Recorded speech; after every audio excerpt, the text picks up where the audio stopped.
Welcome, welcome, welcome. It's Linda Beard, your host of Bold Enough and the upcoming book Bold Enough. I am so excited. That book will be coming out on February 14th. So look for more information to be posted out there on social media. How are you doing? How are you doing really? Well, thanks of so much for allowing me to come into your world because I know that you have a lot of options, but I am hoping that each and every show that you are getting more and more and more encouraged to be bold enough to be authentically you. Today, I'm going to talk about being bold enough to ask. So, in my book, there are the key foundational things that you must do to begin and to hold on to that bold enough life that you now have decided to do, to be, to want. And then there's a portion of the book that has some maintenance things that you have to do on a regular daily basis. And it kind of cautions you about these things. And one of those maintenance to dos of being bold enough is being bold enough to ask. And I will share with you that I had so much mental distress or baggage that was going on in my mind that it was a warfare because sometimes I would be assuming I had the answers to something and I was too afraid to ask the questions to make sure that I was aligned with the other person. I was just too fearful to ask because I feared the truth. I feared the truth. So that created this warfare, this constant, is this true what's happening or am I just going to go along with what I believe versus asking the question? Now, this question could be in the workplace. I don't want to ask because I don't want to feel embarrassed by asking the question. It could be I don't want to ask because I am fearful that I may lose my job. Some of you out there may be in a position where you don't even know where you stand in your current employment, and you're just going through a lot of mental distress, waiting for someone to come to you to give you some answers. So until then, you've got all of these thoughts that's stressing you out in your head, wanting to know if you have a job, don't have a job, whether you're going to get promoted, not get promoted, if someone likes your work, they don't like your work. You're probably right there right now saying, oh, she's so right, but I don't want to ask. Because you're afraid to get the truth. You're afraid that it's going to cause you to have to take some type of necessary, bold action. I have been there. Sometimes it's a relationship. You know that relationship, romantic relationship that you're involved in, is starting to be different. And your mind is starting to go downhill. But in your mind, you're thinking, oh, it's going to be okay, or I just don't want to know the reason why, because you are afraid of losing perhaps that relationship. And it may not be bad when we ask a question. So I am going to share with you that I have been afraid to ask. It wasn't until I went through the healing process, that I started loving myself first, that I really realized my value. Once I realized my value, the fear began to subside, and I became much bolder at making sure that when I'm interacting with someone in conversations, if I don't understand, I ask a question. I ask a question to clarify, to bring alignment to what the conversation is all about. I no longer put it off because I don't want my mind in a state of distress, stress, warfare. This happens on a daily basis when we are wondering what the reality really is. So I'm not fearing any longer. I'm not fearing the outcome of being able to ask the question, whatever that question is, whatever setting that is in, family, work, relationships. And when I speak of relationships, not only romantic relationships, but friendships. So if you have situations in your life right now and you have resolved in your mind, I'm not going to ask the question. I'm just going to let it roll and see what happens. You are too important. You are too valuable. You've got a whole future ahead of you, but we don't know how long that future is, right? Because tomorrow's not promised. So live your best life now, free, without the unnecessary stress. We have control over more than we think that we do. So ask the question. Be bold enough to ask the question. Now, let me give you some tips on what you need to do to get to the point where you can ask those questions. Or how do you ask the questions? Where do you start? So when you start asking a question, you want to make absolutely sure that you are not coming across defensive. Because when we come across defensive when we're asking a question, automatically the person on the other side is not going to feel really good about answering your question. They may just say, I don't want to answer it. They may become agitated, or they simply are not going to tell you the truth. When you ask the question in a way that is clarifying, that gives you the better opportunity to be able to have dialogue, regardless of what environment it is, work, family, friends, and that romantic relationship. Now, for some of you, to have a conversation with family may be easy, right? Because you don't see that there's going to be a big loss that's valuable to you. Our families tend to love us unconditionally. We may get mad at one another, but we're back together very soon, right? So if you need to practice on your family. Families are very forgiving, most of them, right?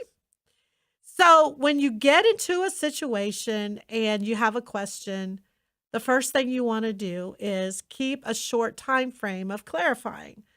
So as I mentioned a little bit earlier, you're talking with someone, you have all of these thoughts going in your head basically of what they're saying.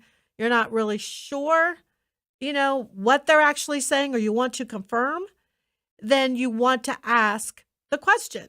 So what I typically do is I say, you know what? I was thinking about what you just said, or I want to make sure I'm on the same page of understanding what you said, and then ask the question. It can start out just that simple. Now, I do know that there are situations where you ask the question and the person may give you a vague answer. So if it still doesn't answer your question, it's okay to ask a follow-up question. It is okay. So you could say, thanks for, sharing with me your thoughts, but I really want to know this. What is on your mind that you really want to ask? So sometimes we can do that soft clarifying and you don't get the answer that you don't get the answer that really resolves in your mind, is it this or that? So then ask another question or acknowledge to the person that you really want to know this because this is your understanding or this is what you're seeing by that person's actions. So you're asking for clarification. Now, when someone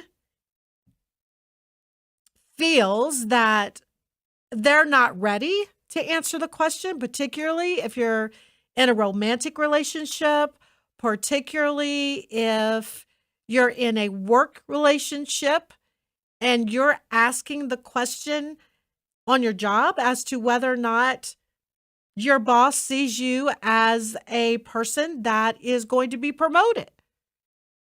They may not want to answer that question, right? Because they don't want to show their cards. So they could say, well, I can't answer that right now. That clarifying question then would be, how do you see my skill set?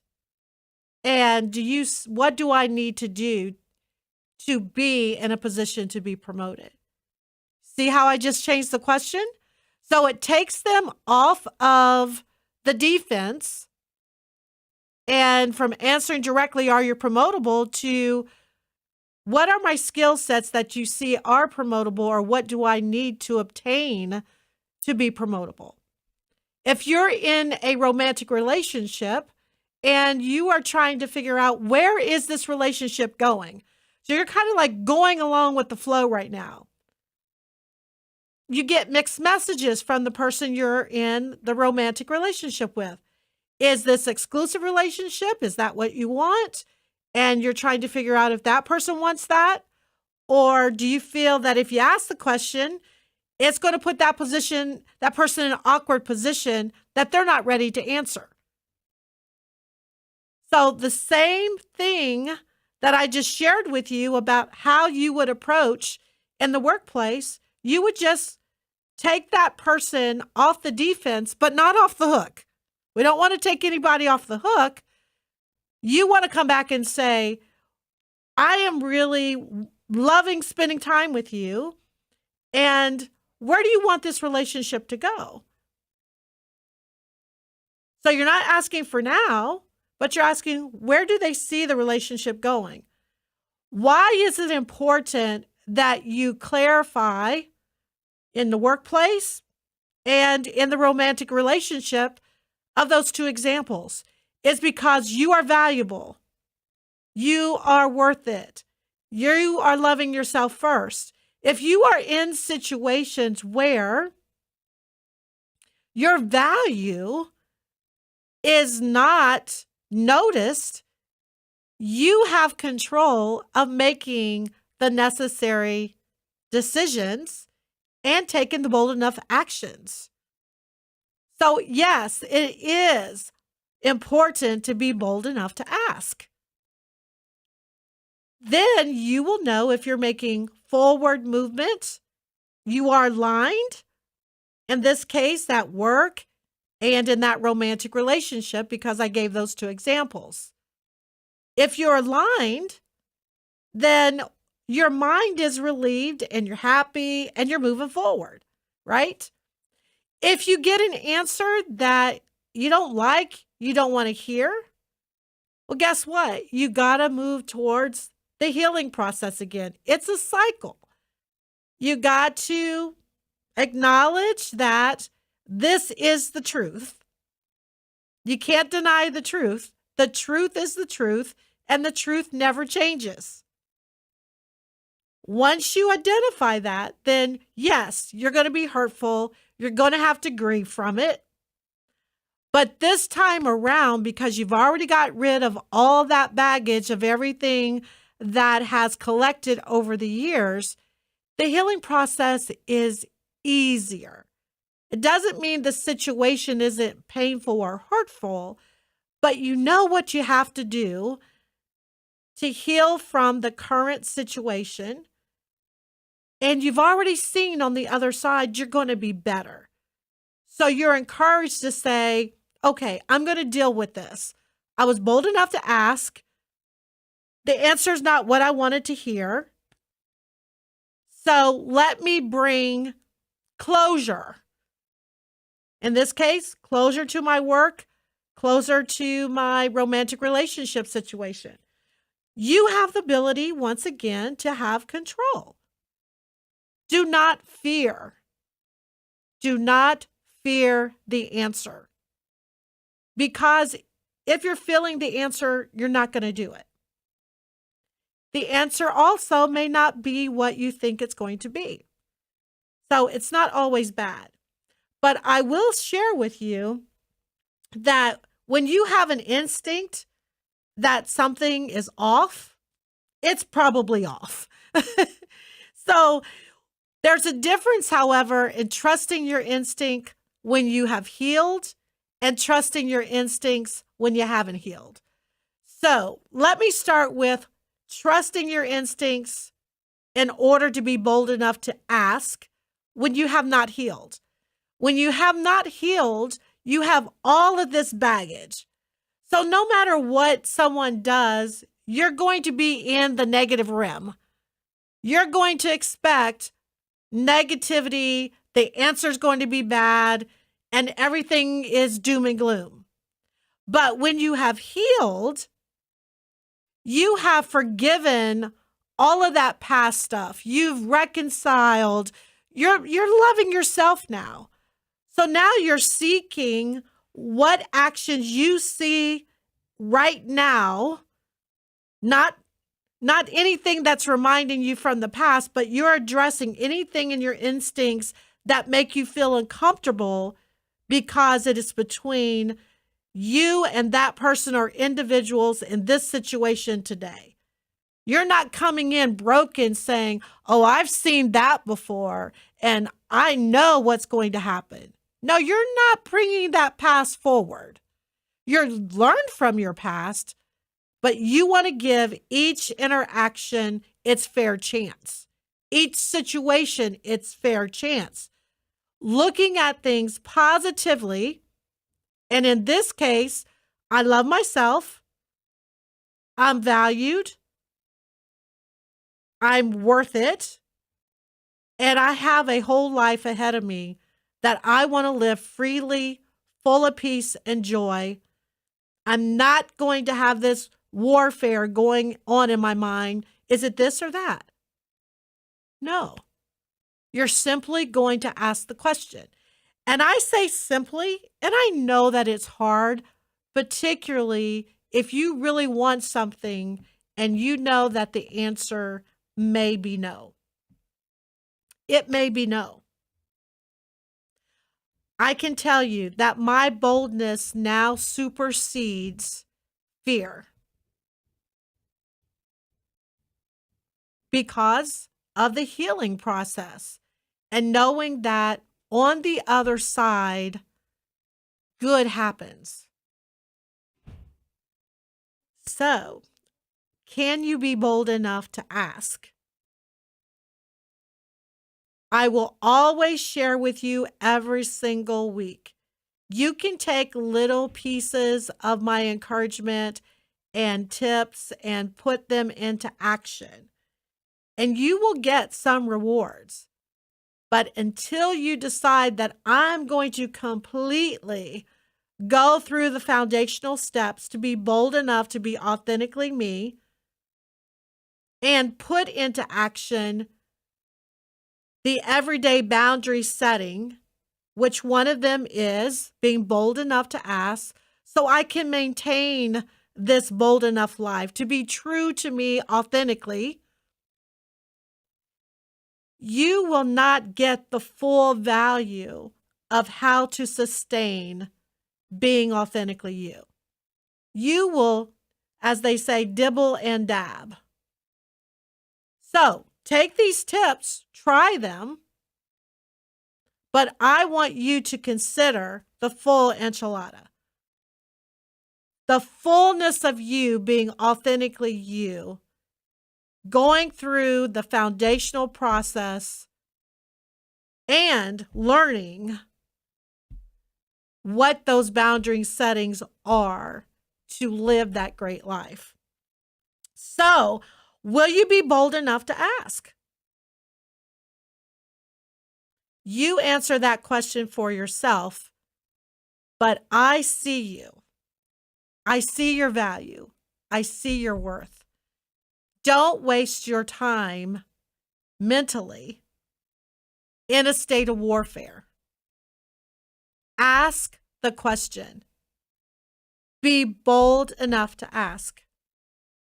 So, folks, that's all I have today on one of the boundary setting maintenance tips of being bold enough to be you. Remember to go on to the website. Let me know that you've decided to join the Bold Enough Challenge.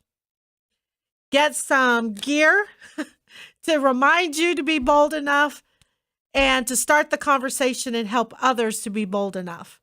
And if you have a great bold enough story, I'd love for you to reach out and let us know that as well. bold-enough.com. Continue to put your comments in the live chat as we are going throughout each show week after week. Definitely, I will try to address as many as I can. And those that are left behind, I will definitely answer those after the show. So be bold enough. It's a new year. Let's do this together. Have a great week, and I'll talk to you next week. Be bold enough.